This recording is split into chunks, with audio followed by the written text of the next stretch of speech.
there is relief in this market. The biggest question I'm getting asked right now is, what's happening in the market in 2025? Well, I don't have a crystal ball, and if I did, it would be totally and completely broken. But no fear, as your real estate expert, I actually don't need one, because we can look at history and tell the story for what's going to happen this year. So let's dive into our 2025 housing market update and forecast. The average price right now for homes is $775. This is on single family homes, and we have seen a 5% increase on homes year over year. Of the last 15 years, 13 of them we've seen housing prices go up, which is quite a relief for many people in this market, especially because this past year was certainly one of them. Well, I think everybody has forgotten about those low drops on prices in 2008.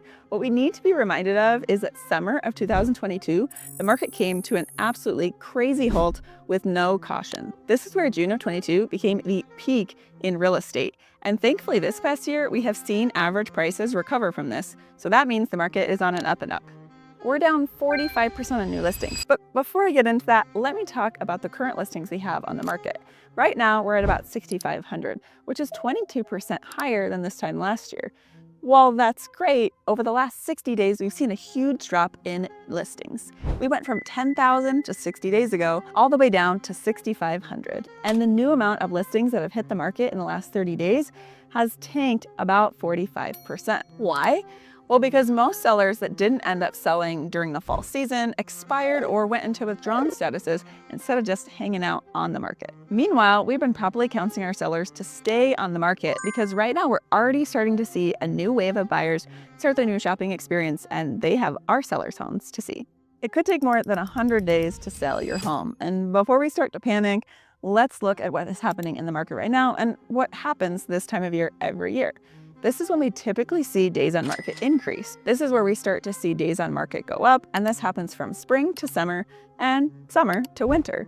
Right now, average days on market is about 55, and that means some sellers are going to go in a week and others might take over 3 months to sell. But don't worry, which is normal in this normal market. And we typically start to see that the market picks up anytime between now and the end of February. And so this means, as a seller, let's be patient because patience is key.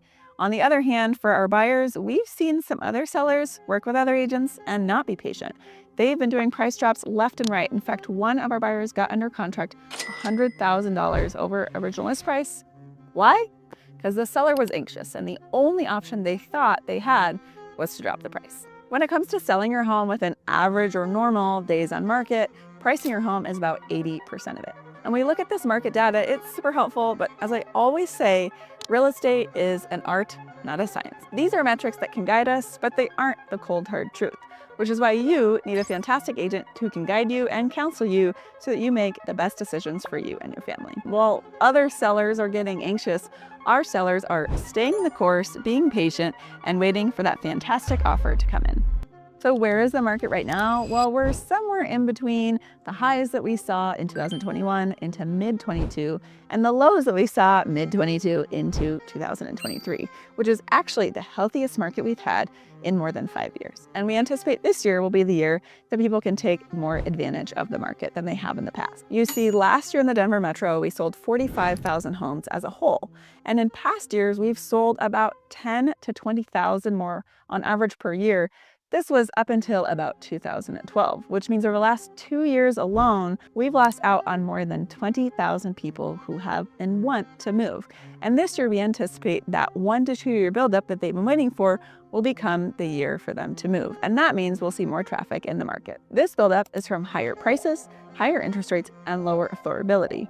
In the last couple of years, we've seen people move because of life-changing events, work, family, or otherwise, and not necessarily taking advantage of the market the way that they did in early 2020 years. And now, as life has passed and times have changed, people are ready to make the move, and we are here and happy to help. So what's my pro tip? Start selling sooner rather than later. In historic years, we've seen selling in Q1 can actually be more profitable than waiting until Q2.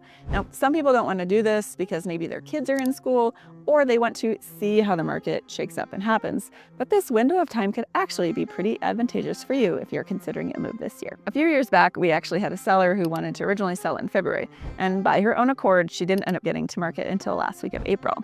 She actually had a very successful home sale according to where the market was.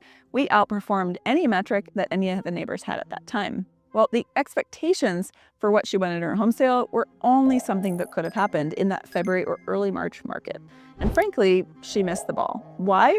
Because interest rates just happened to go up that weekend, the weather ended up being a little bit nicer, and so there were less buyers shopping and more sellers on the market. This is just one example of how we find selling in Q1 can be more helpful than Q2. And just last year, we had a seller who was interested in waiting until the kids got out of school in May or June to go ahead and sell their home. Well, it turned out that their goals didn't necessarily change, but the plans did. We were still able to get them out of the home in about May time, but they ended up going to the market a little bit sooner in March. Sure enough, they were on the market for all of a weekend, and they ended up actually going on a trip because it was spring break. And easy peasy, we got under contract all while they were gone in just a few days. This was a big win-win. I am so excited for where the market is at right now. It's the healthiest it's been in the last 5 years. Good wins for buyers and good wins for sellers. We anticipate that over the next 12 to 15 months, rates may come down a little bit. That way affordability can become higher, and those 20,000 buyers that were looking to buy can go ahead and do so over the next 12 months. Regardless, I always say date the rate and marry the house, which means you can go home shopping now and you can refinance later. In fact, our fantastic lenders have a ton of loan options, great buy down programs, and options to refinance later, in some cases that are free to you. This means don't try to time the market or the interest rates, because frankly, that's an impossible task. And just as much as home prices went up last year, they're probably going to go up even more this year. And remember, you can't outsave the market.